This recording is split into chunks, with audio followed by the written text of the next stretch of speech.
Assalamualaikum warahmatullahi wabarakatuh. Nama saya Angela Herliana Nansija, kelas 12 keperawatan. Di sini saya akan mempresentasikan tentang kanker serviks. Apa itu kanker serviks? Kanker leher rahim atau kanker serviks adalah tumor ganas yang tumbuh di dalam leher rahim atau serviks atau bagian terendah dari rahim yang menempel pada puncak vagina. Jadi, kanker leher rahim atau kanker serviks itu tumor ganas yang tumbuh di dalam leher rahim yang menempel pada puncak vagina. Etiologi penyebab kanker serviks belum dapat dipastikan. Namun kondisi ini berbentuk ketika sel-sel di serviks atau mulut rahim berkembang menjadi ganas. Kanker serviks berhubungan erat dengan infeksi human papillomavirus. Selain itu, kemunculan kanker ini juga dikaitkan dengan faktor keturunan dan penyakit menular seksual.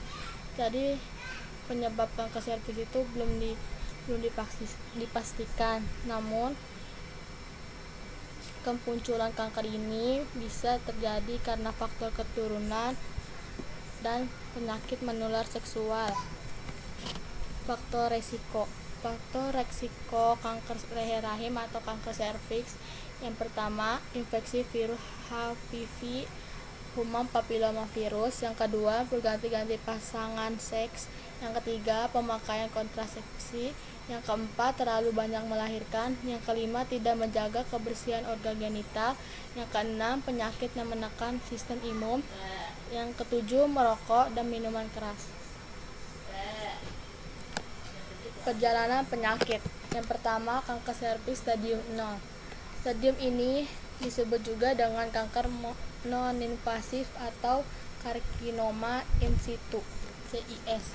Pada tahap ini, sel kanker hanya terdapat di sel-sel permukaan terluar serviks atau leher rahim.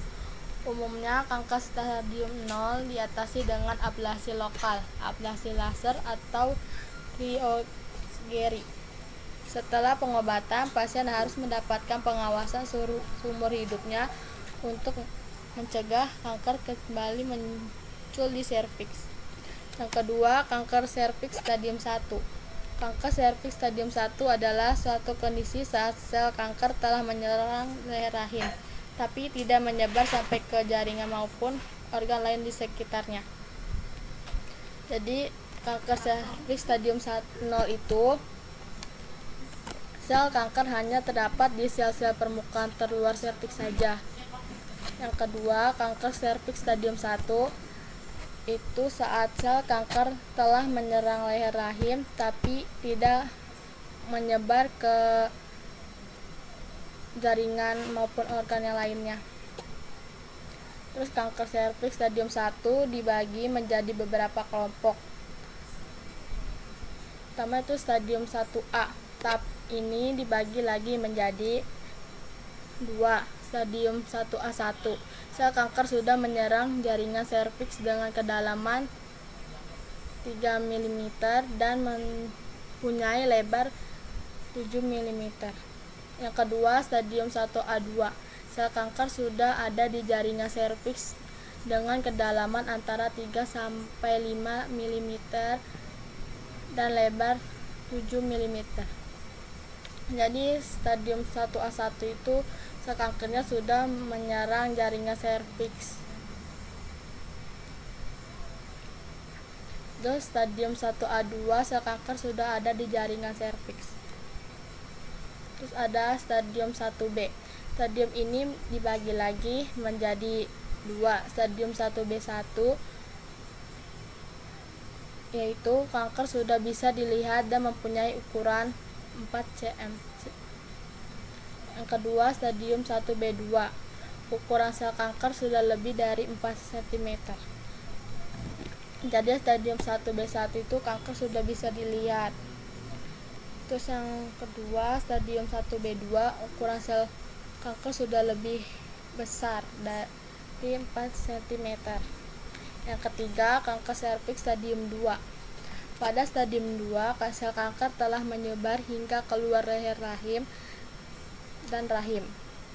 Tetapi sel itu belum sampai di dinding panggul, merupakan jaringan yang melapisi area tubuh di antara pinggul. Jadi pada stadium 2, sel kanker telah menyebar hingga luar leher rahim dan rahim. tapi sel itu belum sampai dinding panggul.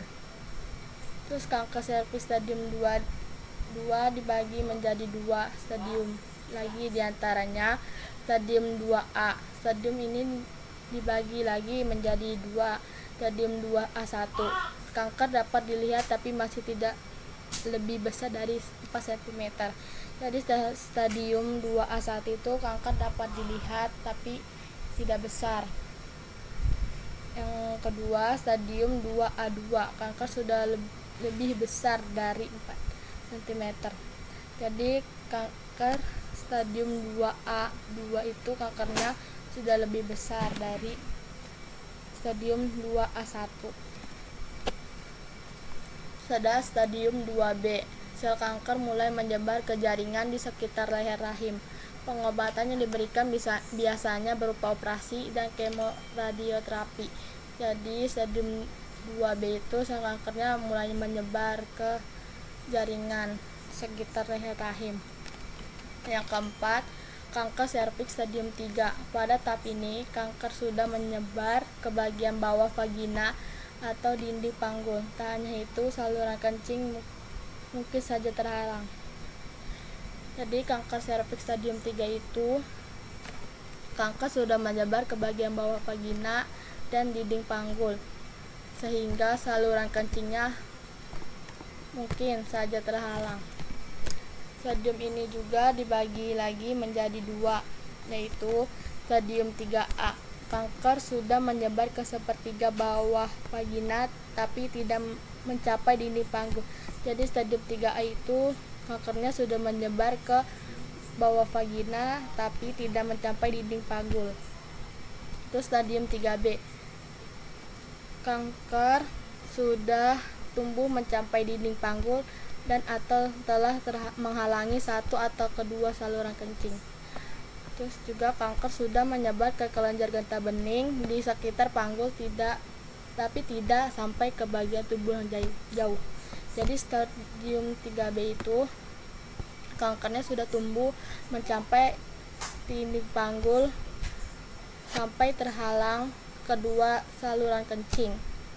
Juga kankernya sudah menyebar ke kelenjar getah bening di sekitar panggul tapi tidak sampai ke bagian tubuh yang jauh.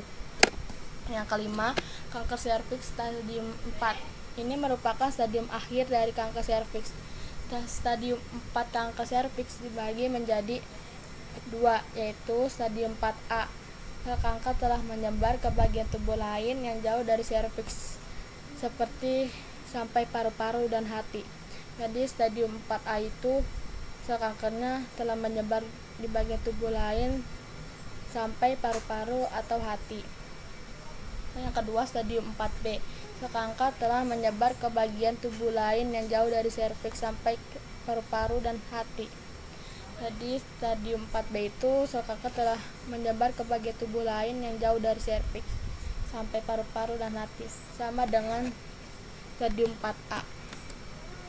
Manifestasi klinis yang pertama itu perdarahan per vagina. Yang kedua itu keputihan atau keluar cairan encer dari vagina. Yang ketiga, timbulnya perdarahan setelah menopause. Yang keempat, timbul nyeri panggul atau pelvis atau di perut bagian bawah. Itu timbul nyeri di pelvis atau di perut bawah. Yang kelima, timbul gejala-gejala anemia bila terjadi perdarahan. Pemeriksaan penunjang. Pemeriksaan pap smear itu untuk mendeteksi apakah ada sel kanker atau tidak. Yang kedua, pemeriksaan kolposkop itu untuk melakukan inspeksi. Yang ketiga, biopsi serviks itu untuk mengambil sampel jaringan kanker atau kanker serviks. Yang keempat, foto X-ray atau ronsen torak untuk mendeteksi apakah ada metastasis di paru-paru. Yang kelima, CT scan. Yang keenam, MRI itu untuk mendeteksi metastasis di jaringan lunak atau soft tissue. Yang ketujuh, PET scan Untuk mengetahui penyebaran sel kanker ke seluruh tubuh, terutama kelenjar getah bening. Penata laksanaannya, stadium 1A1 itu histerektomi simpel. Yang kedua, stadium 1A, histerektomi simpel atau dari radikal limfadenektomi pelvis bilateral. Yang ketiga, stadium 1B1, histerektomi simpel atau radikal dan limfadenektomi pelvis bilateral atau radikal radioterapi. Yang keempat, stadium 1B2, kemoradiasi atau radikal histerektomi pelvis bilateral dengan atau tanpa adjuvan radioterapi atau kemoterapi. Yang kelima, stadium 2A1 atau 2, kemoradiasi atau radikal histerektomi dan limfadenektomi pelvis bilateral dengan atau tanpa adjuvan radioterapi atau kemoterapi. Yang keenam, stadium 2B1, kemoradiasi atau radikal histerektomi dan limfadenektomi pelvis bilateral dengan atau tanpa adjuvan radioterapi atau kemoterapi. Yang ketujuh, stadium 3A, kemoradiasi atau radioterapi. Stadium 3B, kemoradiasi atau radioterapi. Stadium 4A, kemoradiasi atau radioterapi. Terus stadium 4D, radioterapi atau kemoterapi paliatif. Sekian presentasi dari saya, kurang lebihnya mohon maaf. Wassalamualaikum warahmatullahi wabarakatuh.